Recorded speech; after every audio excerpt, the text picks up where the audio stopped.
While this podcast may discuss medical issues and at times answer or discuss listeners' questions, this podcast is not offering any individual medical advice, nor meant to substitute for individualized professional medical treatment or advice. So please remember that all content is for informational purposes only. And please consult with your own healthcare provider for your own issues and diagnosis. If you think you may have a medical emergency, do the right thing and call your doctor or go to a local emergency room or call 911 immediately. Never delay seeking individualized help for a problem based on something discussed here. Take care of yourself. You're worth it.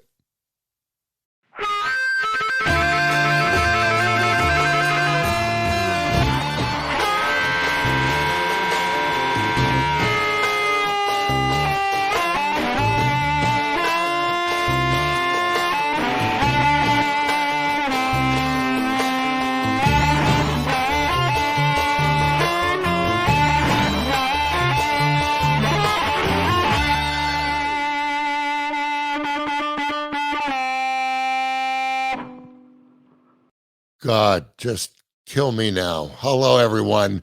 It is quarantine day 1417, and I know because I've had 3 movements.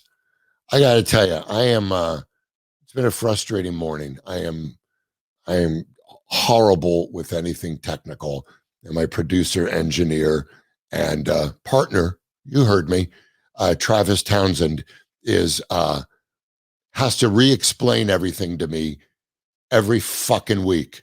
I'm frustrated, and I'm tired of what's going on and how there's so many people in this country that won't do the right fucking thing. And I have anxiety, and my depression is kicked in, and a very good chance I have an STD. Which is odd because I'm alone. You can't, Travis, can you get that alone? Can you? You can't, I don't even want to touch it. How could I have gotten anything? I'm just, boy, it's an odd time. And I don't mean, I know I'm an old white privileged guy, but the point of starting this show or the podcast was, it doesn't matter where we are in our life. We all have shit in our attic, And as I was starting to just surf social media because I'm so bored with everything, I noticed so many folks reaching out. I have about 19 followers. After this, maybe 16. Who cares? And then I'll have a seance, and I'll bring back my mom, and she can call me and go, "What happened to the career? Why won't Letterman have you on again?" My mom hit it pretty hard. God love her. But only during the 3rd trimester, so it didn't affect me. But I'm feeling Travis, come on in. I know you're there. Keep your hands so I can see. I'm not like last time when you were fiddling with something. How are you, bro? This podcast is very important to me. I know it's probably more important to you because we're going to cover the effects of PTSD. You're a veteran. I'm having on Bobby Henline, a great friend of mine, even though he's not big on the Jews, but a good friend of mine who is a warrior and a retired staff sergeant and had 4 tours in Iraq. We'll get to him. And a wonderful therapist, family therapist who works with veterans of PTSD. And she's also one hell of a fisherman. Her name is Amy Waszak. Am I saying that right? Waszak. Waszak, which is Polish, I think. So I'm going to I'll just slow everything down. She hasn't left, has she? No, not yet. Find out what you can. She's hanging in there. Find out what you can. She's lovely, and I don't need any problems. So I'll tell you what is ironic. Now you and I go back a bit, Travis. We were in Sing Sing together. Yep. Nothing prisoner. We just worked the gift shop, right? You used to sell the little Tahitian dolls and the Tahitian halls, the bobblehead felons. That's where we met. Actually, we met through your incredible wife, who's a brilliant stand-up named Debbie Gutierrez, who has worked my club. Bobby Henline has worked my club. He's a hysterical comedian. And you and I have shared war stories. Your war stories are a little different than mine, but we have a lot in common. But recently, because you live in what is known in Southern California as a fire area, as I do myself, tell me what's been going on lately, how this has kind of amped up your PTSD. How do you deal with it? And what are your daily or weekly or nightly issues with this? Well, so even before the fiasco that was the technology issue, right before we started, I was already feeling a little bit of tension. If I can show a photo, I'll show a photo real quick, if that's cool. Sure. So this is what's happening about 100 yards from behind my house. And these are, those are helicopters that are basically filling up with about 2,600 gallons of water and then fighting the fires that are happening in the mountains just up the hill here. So all that tick, tick, tick, tick, tick, tick, all day, the whole house is kind of rattling, the windows are shaking, and anyone that's been in a combat zone, or basically anyone that has a pulse, after a while, that tends to really start to wear on your nerves, but especially if you've got memories that are triggered by a sound like that. So, yeah, this is an interesting day to be doing an episode on PTSD because, I've been managing it for a while. But before we started, setting up today, I was just doing some breathing exercises, heavy, deep breathing exercises, which really helps. I didn't have time to meditate. And then, that's another method, but I've got tea here. So, just grounding techniques and things that I've learned from therapy and just from some self-care practices over the years, which took me a long time to get to, by the way. So if it isn't for the recent events that's going on around this fire and the helicopters and what have you, how often do you struggle or deal, or wherever you're at with it, with your PTSD? How often does that creep into your daily life? So a lot more now since I stopped drinking. I stopped drinking almost a year ago. It was last September. Good for you. Thank you. And I had fallen off the wagon. It would have been 2 years, but you have issues here and there. But when I stopped drinking, the nighttime things started happening again, and that was really what helped keep that stuff at bay.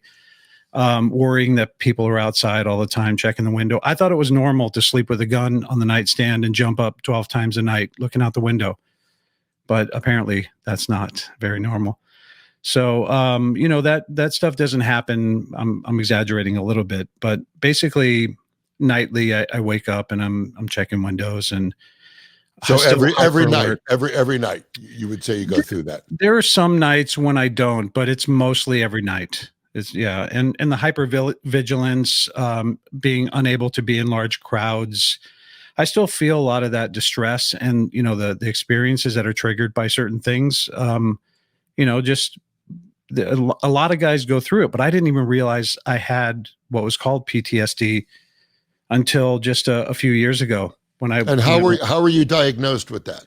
How did you find out you had it? Well, I went to the DMV to get veteran on my license. It started there. I thought, well, maybe it'll help because I drive like an idiot most of the time. And if a cop sees that, he'll let me off. Tell that to the cop that pulled me over when I was doing 87 a couple weeks ago. Do us a favor. Before you get behind the wheel, Travis, just give us like a 10-minute head start. I'll do that. Okay? Because I don't need the aggravation. Sure. Okay, go ahead. So it's you may want to edit that down. I don't know where you are with the DMV. I'll edit it all out. I've seen you drive with the ponytail in the wind, and it's concerning. Looks like a secretariat robbed a bank. No, it looks beautiful. Trying to hit the highway. You still have the ponytail that goes down to the dumper? Yeah, it's all there still. Jeez, look at that. Oh, you're the wife I always wanted. Okay. All right. So go ahead. So you're at the DMV and you get veteran put on your you know what I got on my license? During Vietnam, I was stationed in Canada. Oh, that's what I wrote. Bone spurs. I'm a detractor. I'm Phone a, yeah. spurs. Yeah. I'm a big pussy with that shit. That's why when I have on veterans, I'm like, I cannot be, as you see, I cannot be more appropriate and appreciative. Sure. So go You've ahead. always You're at the been that way. DMV. You're in the line. The lady And, that's processing my paperwork says, I see that you've got combat experience. And she started asking me a couple of questions. This was about 3.5 or 4 years ago. And as she's asking me questions, she said, you need to speak to someone about PTSD. And gave me a number of someone at the hospital, the VA. I wasn't at this time plugged into the healthcare system or anything. It took a little while to get that done. But once I got in with the mental health care side, they did some testing. I mean, it was like 2.5 or 3 hours of just all these questions about everything that's ever happened in my family and my life and my experiences in the military. And after that, they sent me to an outside source to be evaluated by someone that's not in the VA. And they said, yeah, you have some issues that, I just thought were again, I'd been dealing with this stuff for years. I just thought I was an angry guy, but turns out these anger issues come from, being not sleeping right, not feeling safe and comfortable in the world. So I think a lot of guys go through it. And by the way, PTSD doesn't have to be attributed just to military service. It could be violence, abuse, a car accident. That's right. The current state of politics in America right now. Yes. Yeah. I have anger about that. But Trump is taking care of our veterans because we're about to actually land on an asteroid. Oh, yeah. I should re-enlist. Yeah, that's what he's deciding to put $4 billion instead of taking care of our. I did a broadcast. Give me your name again, Terry. Trevor.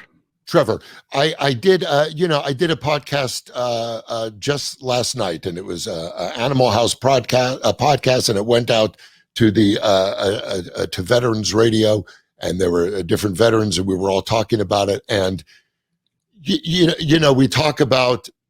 I feel guilty if I dog the country, and I'm talking to veterans because they made the ultimate sacrifice for this country. But to be pro-military and to act like you're pro-military takes more than just throwing a ton of money towards equipment and weapons and defense. It's taking care of our soldiers. Soldiers, and when they're back, and I got some buddies that are veterans. Bobby's not a friend of mine, and I told you why earlier. Sure, but not big on the people. But it's like they're forgotten, and a lot of them, are now homeless. And with this COVID thing, and the people that are going to be evicted because we're not really known for banding together and helping each other. We're going to be a lot less divisive, I hope, on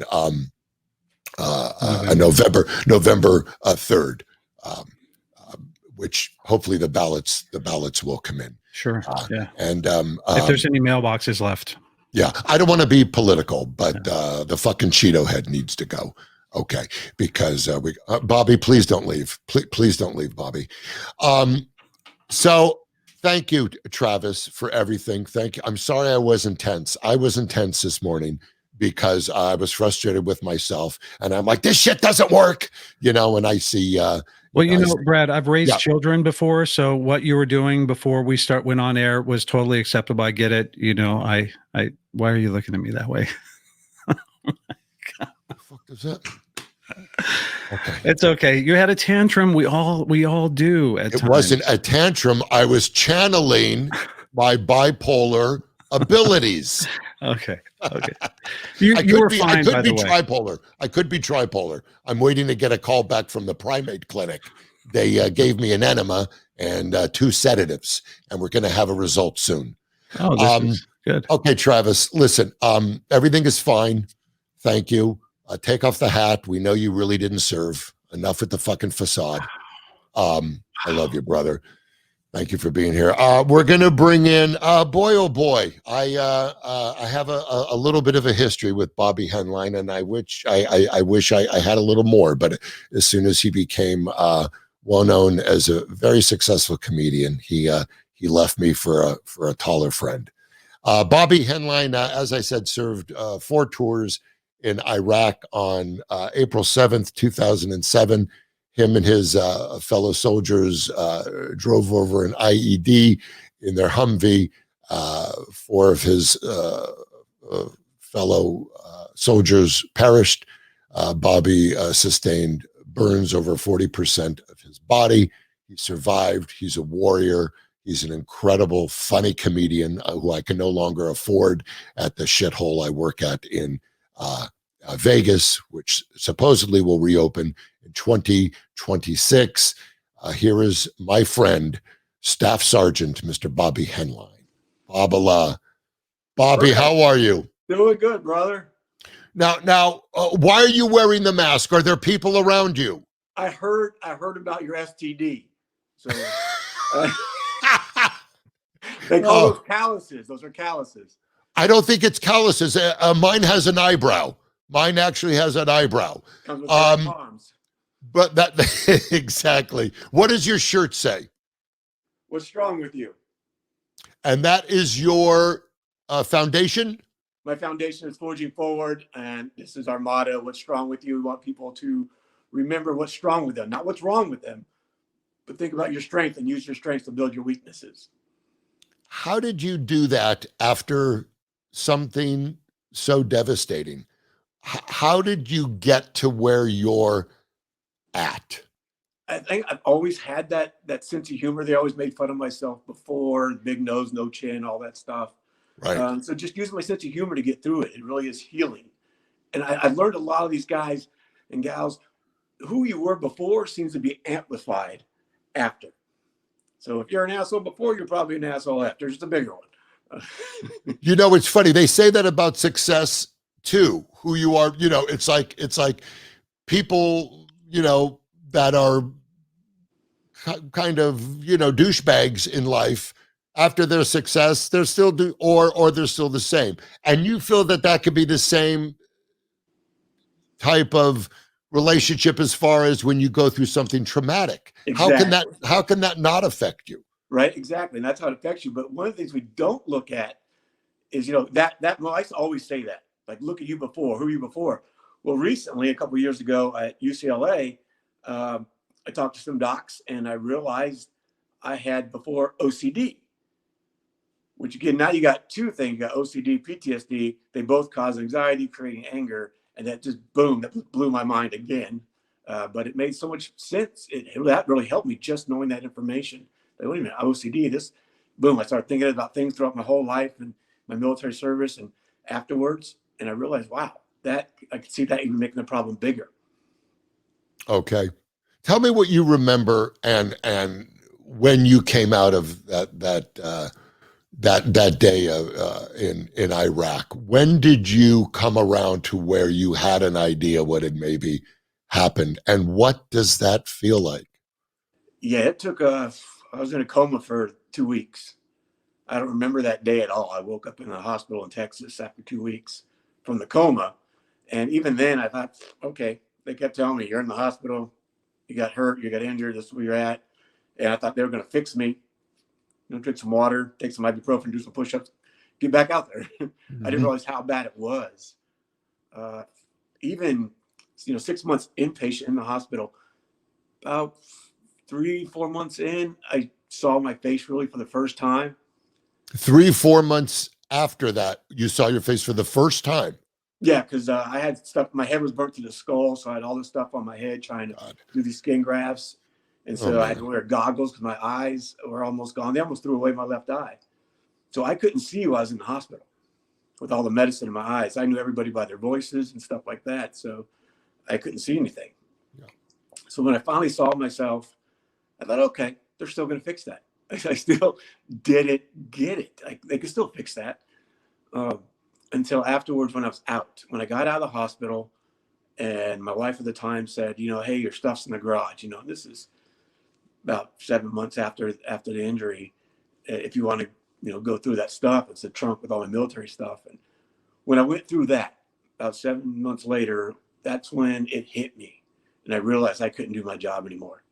And I just sat in that trunk, just cried out to the world, upset that the thing I thought I was meant here to do, I can't do that anymore. my dreams are done. I'm finished. I'm useless. I'm burdened with my family. The kids got to help take care of me. And I just thought I was going to be sitting on the couch for the rest of my life doing nothing. And what turned that around? I think being strong for my kids, having my children, and knowing that I had to be strong for them. You know, I would always make light of what happened to me. Even in the hospital, I was making the nurses laugh. I make the other patients laugh. I always showed my kids, but when they were around, they know I would go into another room and just sit there and either cry or get mad or stare in the mirror and punch clothes in the closet and all that stuff. It took a year. I mean, every night, our first year, I prayed to God to take me. Then I'm a burden to my family. I have survivor's guilt. I don't need to be here. I'm useless. But after I started getting my independence back, that's when I started getting, okay, I'm here. I'm here for a reason. You know, if the only reason I'm here to raise my children because they're going to do something great, then that's why I'm here. I gotta appreciate that. There's Bobby, how old were your children when this happened to you? They were 8, 9, and 15. Okay. And that had to be, I mean, you just had it coming from all ends that I'm sure just fueled what you were feeling. But it's amazing what we end up doing for our children or for our families. And at what point did it become you doing it for yourself? Because I think that's the key in your survival. Yeah, it was that kind of that year when I discovered that one of the biggest things was the survival's guilt. You know, once I realized, okay, I could help my children again. I'm not of such a burden. Things are getting better. Still, the survivor's guilt was a big thing. And I like to try to tell all the veterans out there, or anybody that's been through something like that, think about it if you weren't the one that made it home.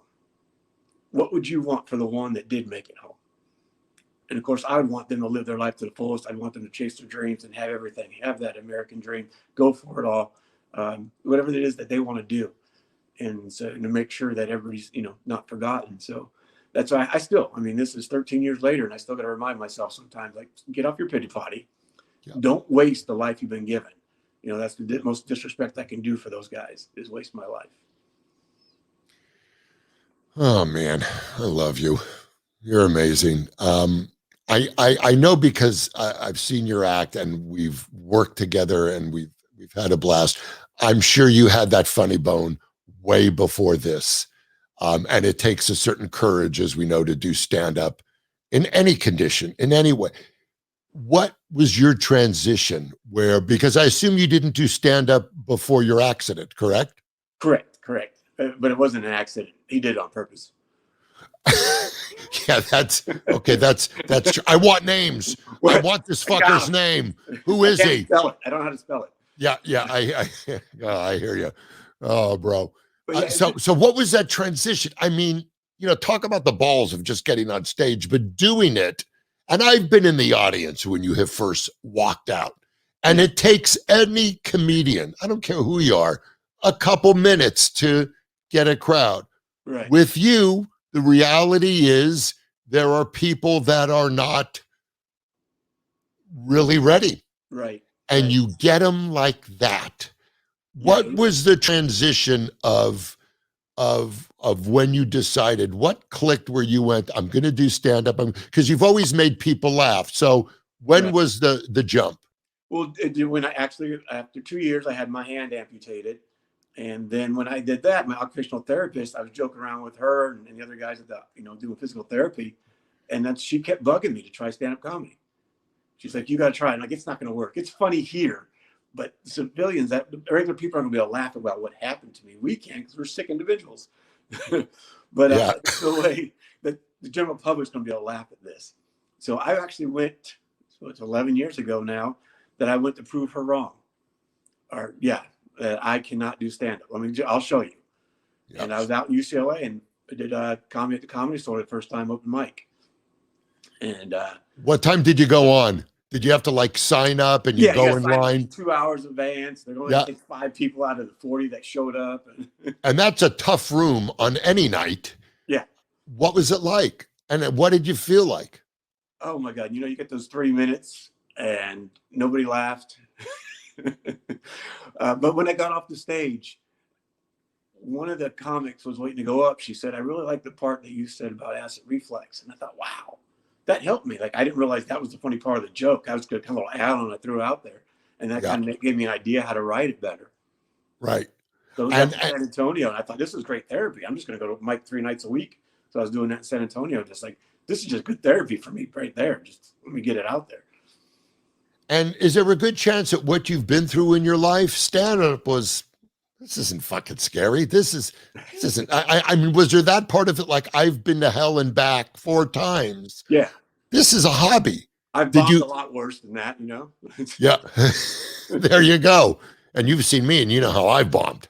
Right. But you scare people. You're big. Yeah. That's why I sit down. I sit down right now. I sit down right now. I don't want to scare anybody. How are the kids? Kids are doing good. Everybody's growing up now. My youngest is going to be 22 next month. I have 3 granddaughters. Do you really? 3 Wow. granddaughters. Congratulations. Thank you. That's amazing. They call me Burnt Paw. Burnt Paw? Burnt Paw. Let's talk about do most I'm sure most soldiers, and excuse me by, you know, you go online, you don't know what to believe. So I'll do the majority of veterans who have seen combat, I'm sure there is some trauma they have to deal with on a different level. How do you deal with your PTSD, and how does it affect you? How does it affect you to this? No one's going to go over there and do an deployment, whether, you know, they call them FOBs if they stay on the base. It doesn't matter if you stayed on the base or went off the base. You know, any chance of your night when mortars are coming in, you can still get hit, you can still get killed, you still lost friends. So no one's ever going to come back the same, no matter what their job was. Like Travis was saying earlier about the helicopters. I can imagine that hearing that all the time. Even that's one of my triggers. If I hear a helicopter, I don't freak out, but my whole body stops for a second and just kind of goes numb. And then I take a breath and it's like, okay, it just triggers a memory. And that could be from the medevac picking me up. Yeah. Sometimes you need a helicopter to come bring you supplies because you're in a bind. So, or they come in, they clear out and shoot the guys in front of you so you don't have to worry about it. I had a lot of helicopters helping me out on convoys. You know, they would see something ahead of time and let us know what to look out for. They'd catch someone trying to dig a hole or something like that. So I can see the helicopters are a really big trigger for me. And I think a lot of veterans, no matter what.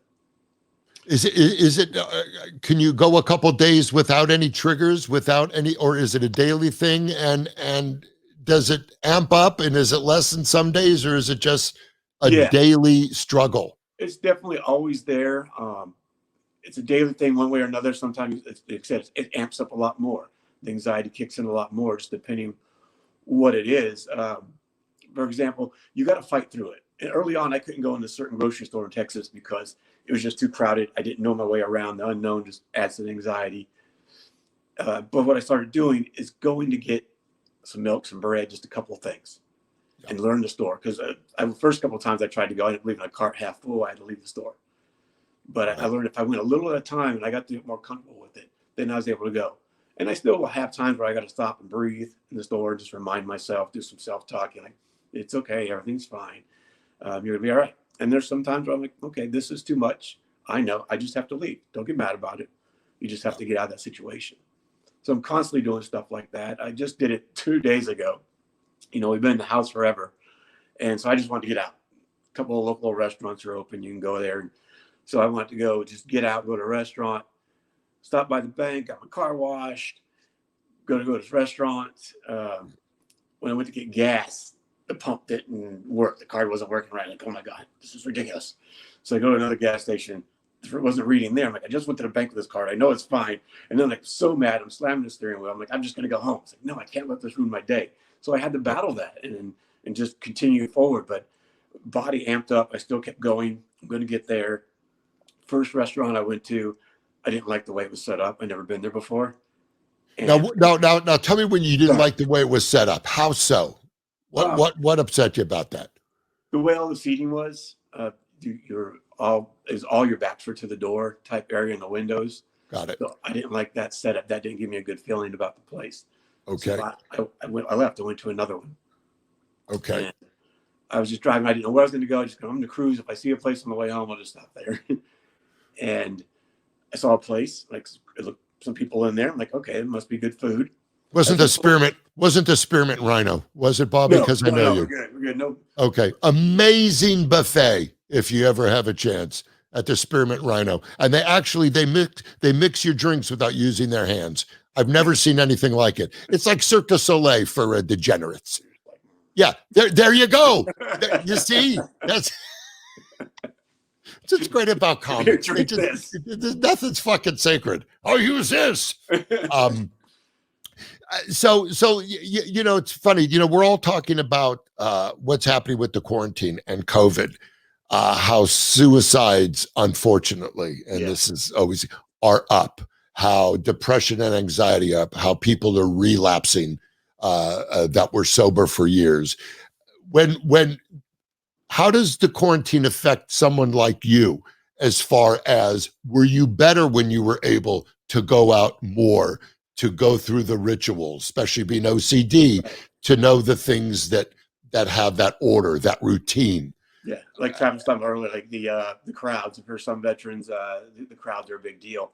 To me, I can do the crowds by myself, but if I have my kids with me, even though they're in their 20s, I still feel like I got to protect them. That's when it's harder for me when I'm with them. Yeah. Now, one of the best things for PTSD is outlets. To distract yourself with outlets, or let it out through art, whether it's weight training, running, painting.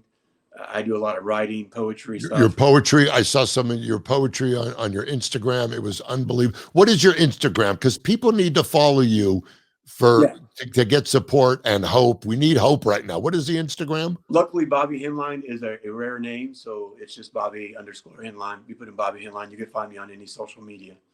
Okay, man. But yeah, what are your outlets?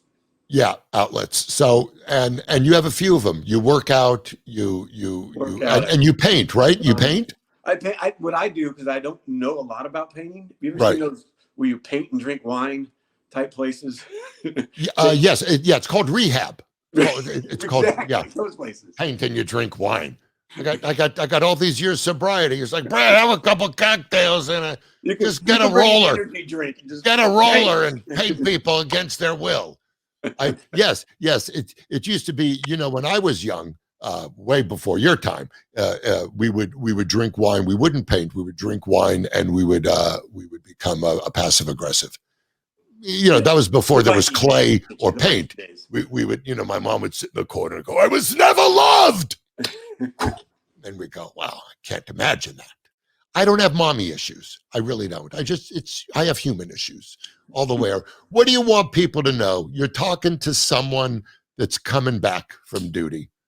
I want them to know it's okay to ask for help. Your brain is just like having a burnt arm, broken bone. Your brain needs fixing. Anybody out there, your brain needs fixing. If you think about your house being your brain, right? You don't just buy the house and it's done. You're going to need someone to come over, someone that specializes in working on the roof, someone that specializes in plumbing, and you're going to continue to need to keep upkeep on it. These things are going to break down. You need upkeep. So it's the same thing with your brain. You need different things. You need professional help, and you need other people that have been through it. Those two things together are magic right there. Do you have support groups? Do you run support groups? Are you involved in any of that? I do a lot of going out and talking to veterans and people, and just being around other veterans is huge for me. That helps. I live near a base. I'm going to an event this next weekend for suicide run awareness. And one of the things we're trying to get about suicide is it's not committed. They didn't commit a crime. They died by suicide. They didn't commit suicide. Wow. So we want people say that's heavy. Think about the men and women that come back from combat that kill themselves. They do it because I thought I had those thoughts before, and I want to do it because I felt it wasn't a selfish thing. I thought people would be better off without me causing problems for them.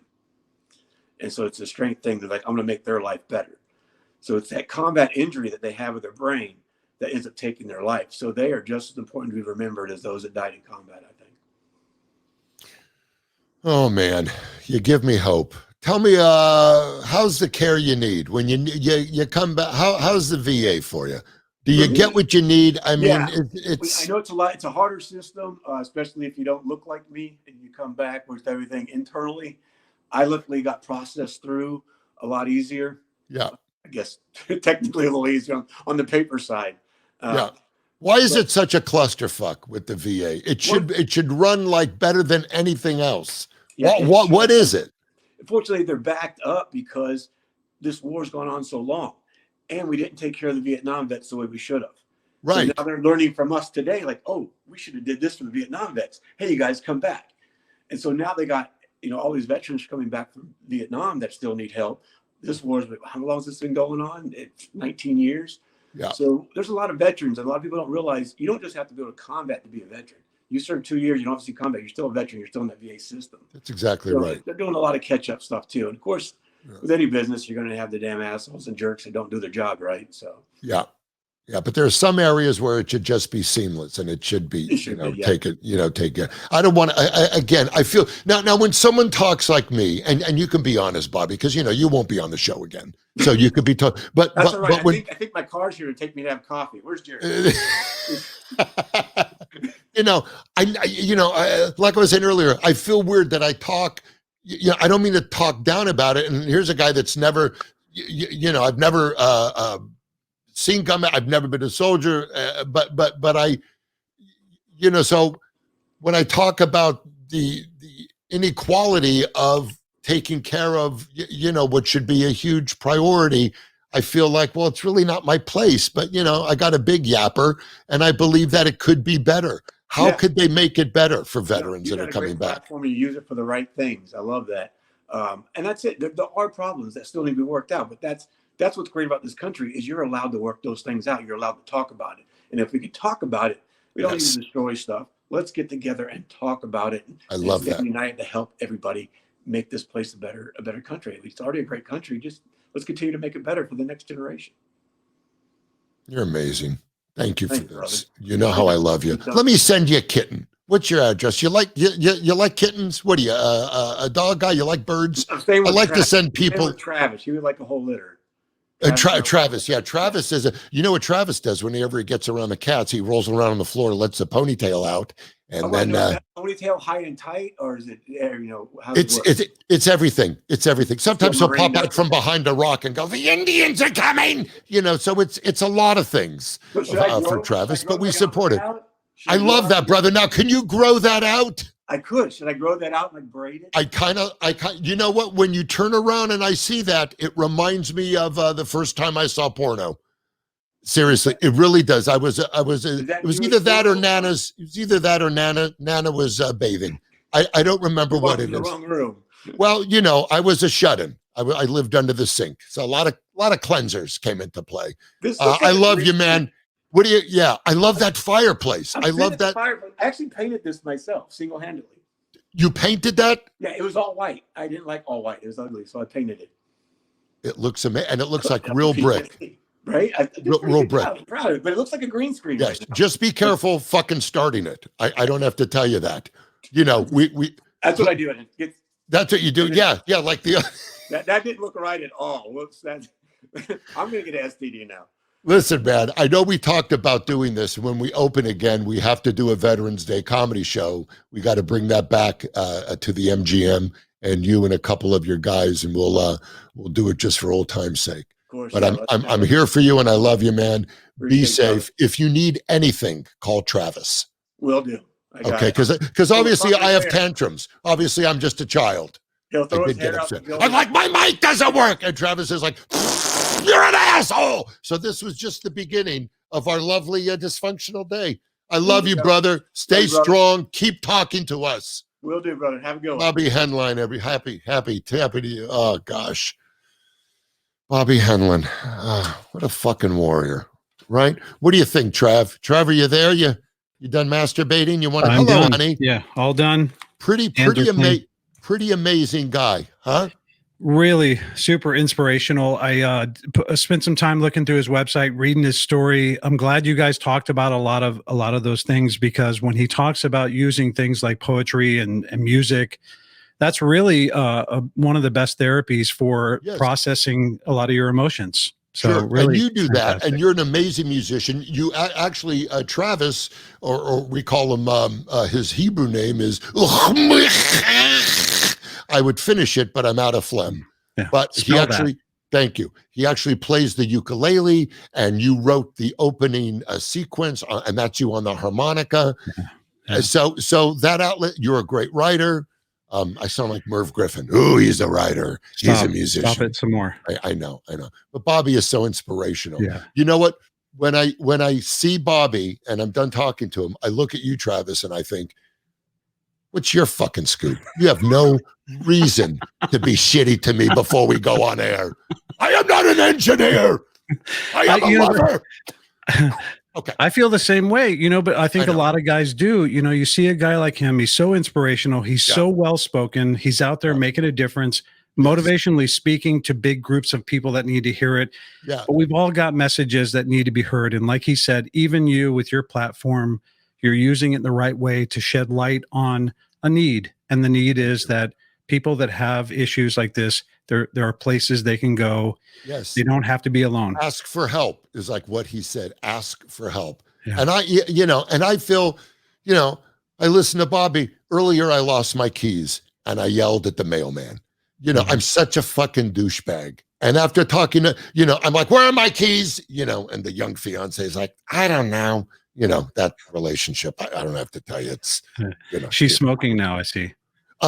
Yeah, but she's young, so they're like, the bubblegum cigarettes with the powder that come legal. Don't get me wrong, but she's just waiting for Grandpa to do a tipper, and she could end up with everything I have left, which is it's not much. I got a bit of a spending problem. We're going to do an episode on that, but now, do we need a therapist? Oh my gosh, if Amy only knew I was in group therapy alone.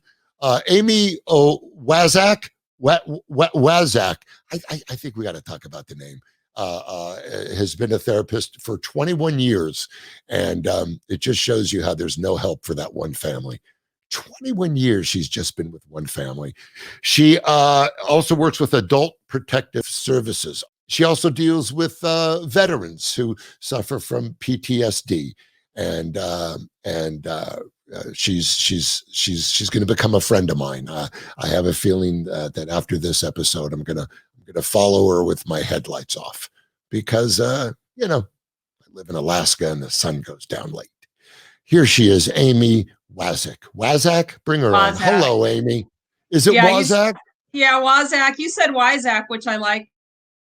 Yeah, I don't think you're saying it right because it has the word wise in it. To be wise. Yes. Listening to Bobby made me feel wise. How do you feel when you listen to Bobby? I am humbled, quite honestly. I remember seeing him in the news years ago when he went through this horror, this terror, and became an inspirational person. And I was so amazed and so blown away when I saw that he was going to be on today. He has lived experience like almost nobody else. I mean, if you want to talk about lived experience for trauma, as you said, we all have some form of trauma or some kind of trauma. Everybody to some degree.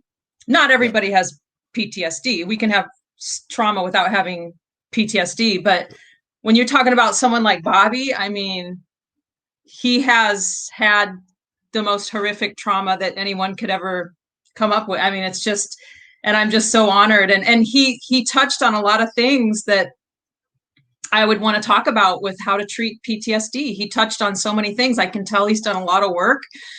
Yeah.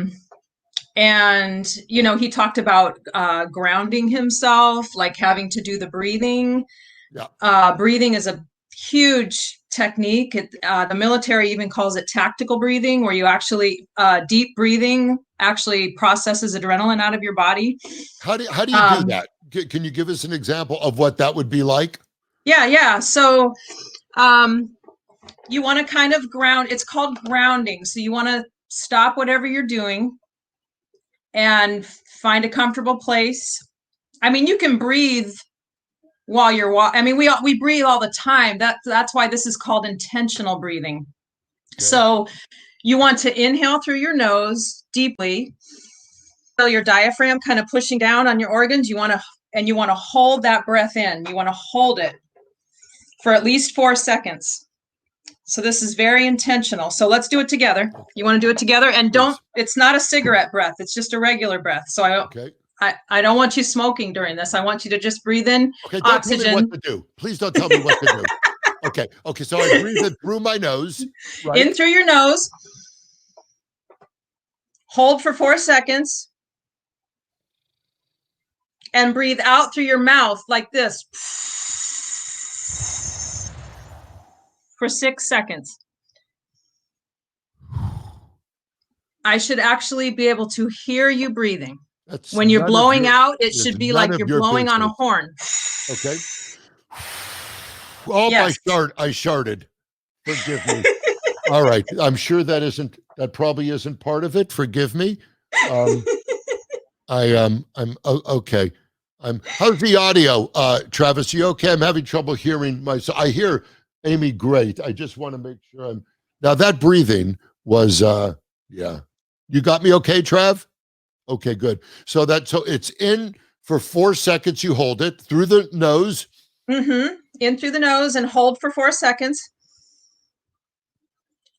And blow out through pursed lips, out through your mouth.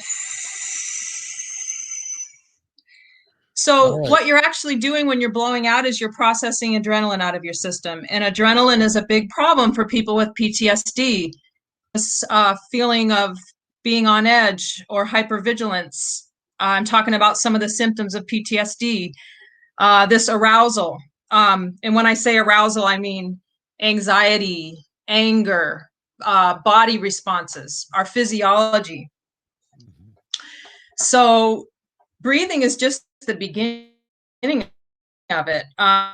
Learning how to breathe. And in fact, military uses breathing and they call it tactical breathing because you have to be very intentional about it.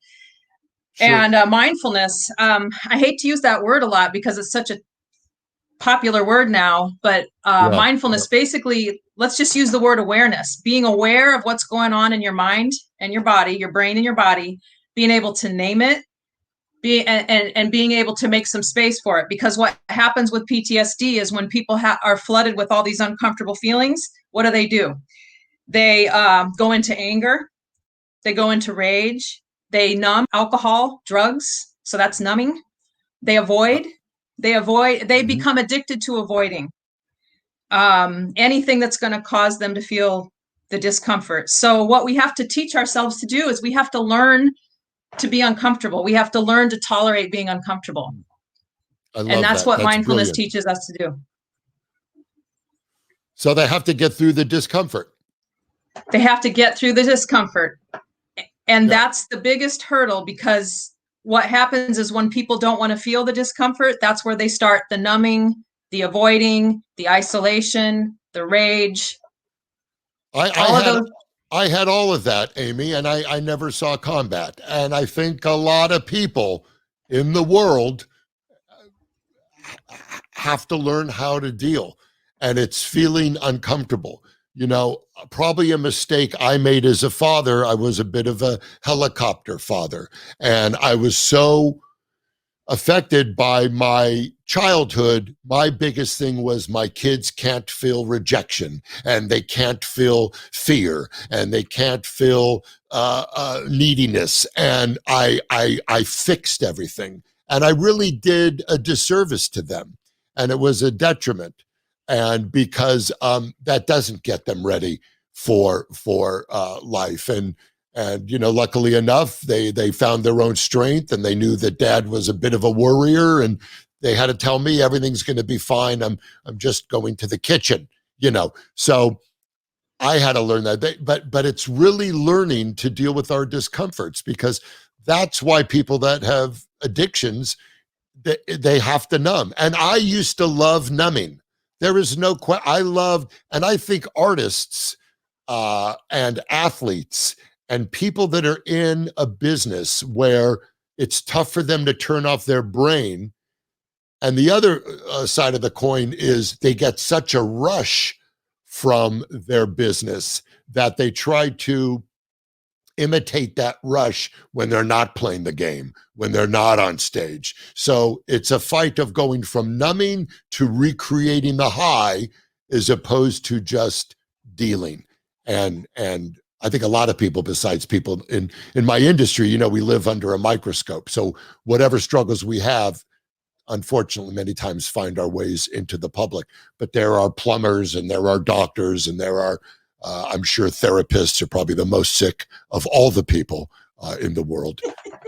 But if you're dealing with someone, Amy, who doesn't have PTSD, how do you help them not to numb? Because I'm sure you deal with people, especially in the adult protective services, where they almost have to numb to stay sober, not to stay, to stay alive, to deal with their trauma.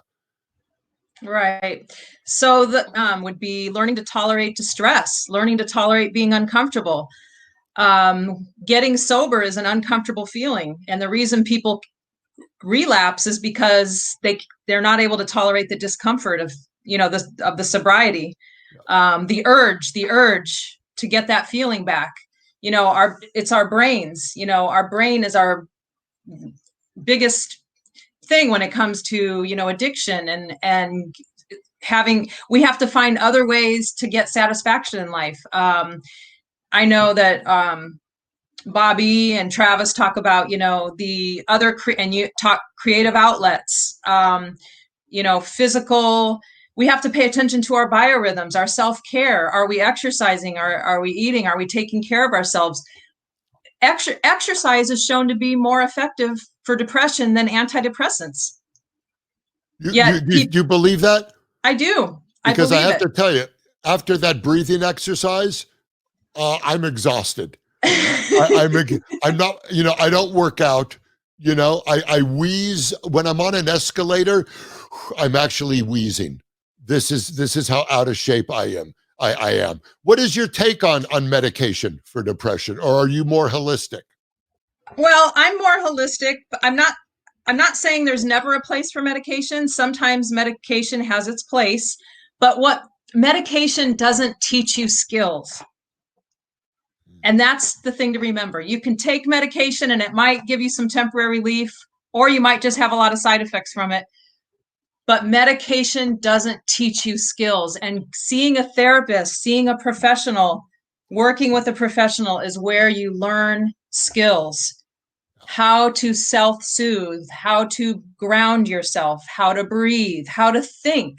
We have thinking styles that are our biggest stumbling block sometimes. Give me an example of that. Like, what do you mean? So like we call this black and white thinking, or polarized thinking, or catastrophic thinking. Someone might think, well, I'm never going to be able to accomplish that because they're going to happen for me. And so they're just depressed about it, and they just have a defeated attitude about it. Because some aspect of it is going to be too hard, or it's going to be too complicated. So the black and white thinking says, no, I can't do that. I can't do that. So instead thinking some of it might be hard, some of it might be difficult, but I might have success at it, or I can get the tools I need, or I can get the help I need to do it. So it's a more, instead of thinking one extreme or the other, it's more moderate thinking, being able to look at the possibilities. So when we have polarized thinking, we rule out a lot of possibilities for ourselves. We rule things out. Everything's black and white, no grays, right? Right. Okay. Yes, no grays. So we shrink our world when we think in absolutes, and we don't give ourselves the ability to have possibilities or make mistakes or have a struggle. When we would just avoid we get addicted to avoiding. We're addicted to avoiding anything that we've failed at, or that's going to be. We become addicted to avoiding because it gives us temporary relief. Sure. To not have to deal with that thing. Sure. But what happens is our world begins to shrink. Yeah. When we avoid, it just begins to shrink, and we're starting to rule out possibilities. And I'm not one of these people that always says, "Oh, just think positive and that will solve all your problems." I don't want to. There's actually such a thing called toxic positivity. Yes. Where you're Pollyanna dismissing the person's struggle. If you just say, "Oh, think positive and it'll all turn out," you're dismissing the person's struggle. We want to acknowledge the struggle, but also acknowledge the possibilities. And yes, it's going to be hard, and yes, you might make a mistake, and yes, you might fall down. And we'll get you back up, we'll get back up, we'll start again, we'll try it a different way. So people tend to avoid things, they just get addicted to this avoiding. And so what we have to do is expose ourselves to things that we've been avoiding. And as our brain begins to learn, oh, I can do this, or, oh, this is not as bad as I thought it was going to be.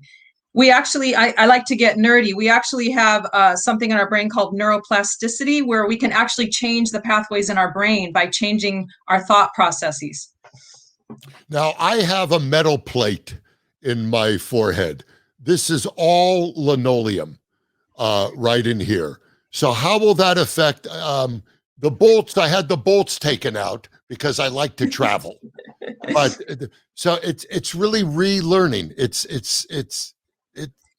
Boy, I'll tell you, you have relearning and rethinking. You have an amazing, you should do this for a living, because you really seem to be have a lot of wonderful technique and answers. I just want to talk about the adult protective services, because I'm sure there's a lot of PTSD with abused men and women.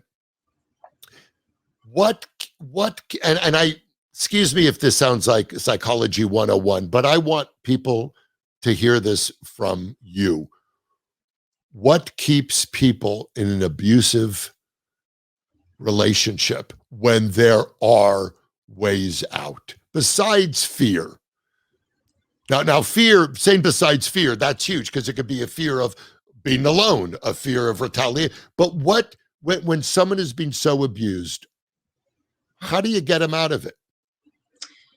So to answer your question, what keeps people in abusive relationships besides besides being financially dependent on the abuser? That's one of the big things, is being financially dependent on the abuser. But okay. I believe if you want to go deeper than that, a lack of sense of self. Yeah. So abuse is all about power and control. If you have a strongly developed sense of self, you are going to have your own destiny. You're going to create your own destiny in this world, your own path, and nobody is going to get in your way. So if I were counseling someone in an abusive relationship, I would develop their sense of who am I? What are my values? What do I stand for? How do I see myself in the future?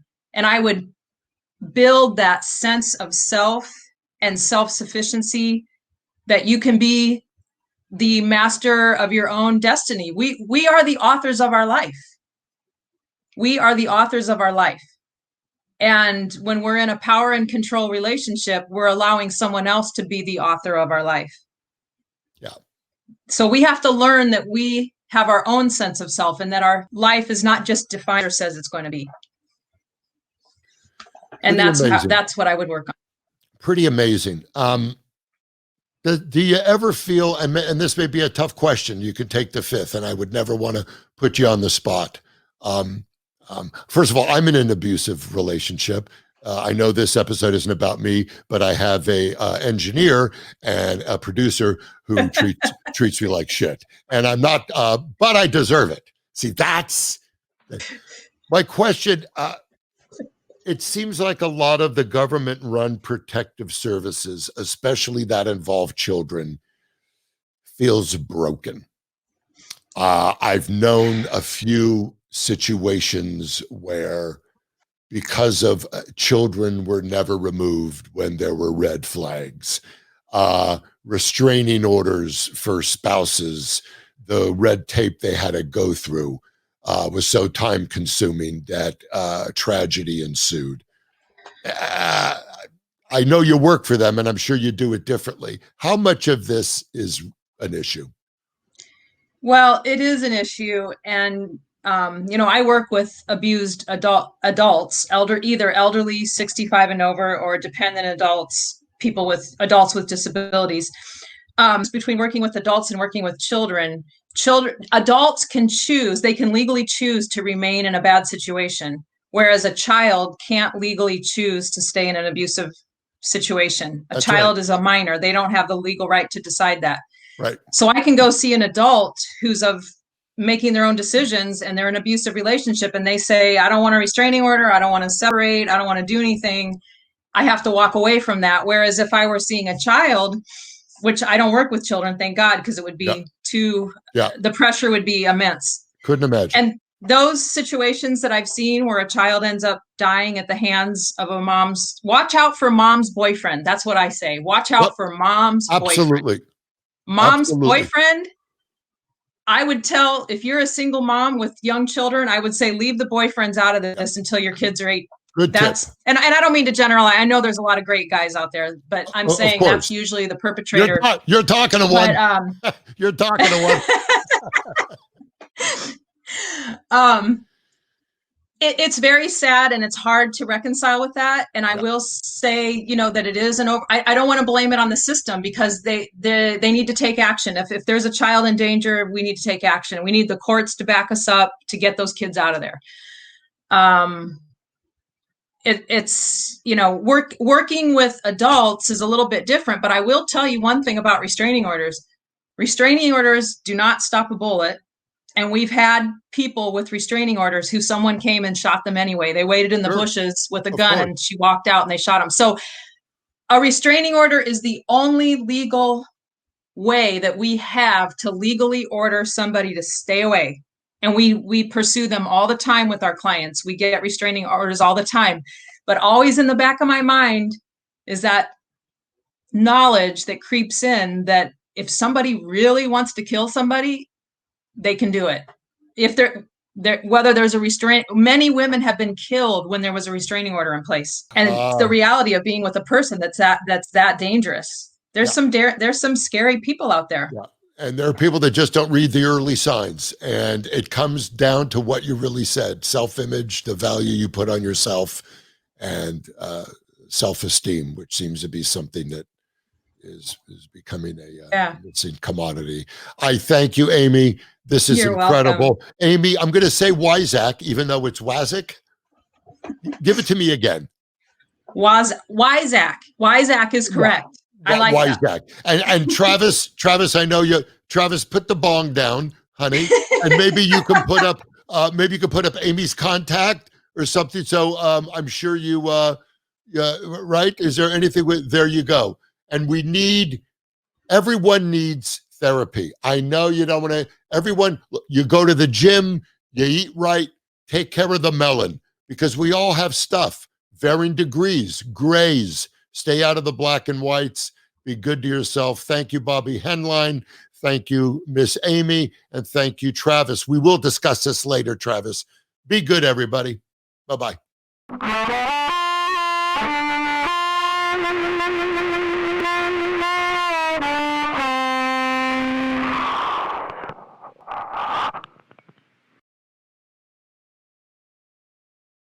While this podcast may discuss medical issues and at times answer or discuss listeners' questions, this podcast is not offering any individual medical advice, nor meant to substitute for individualized professional medical treatment or advice.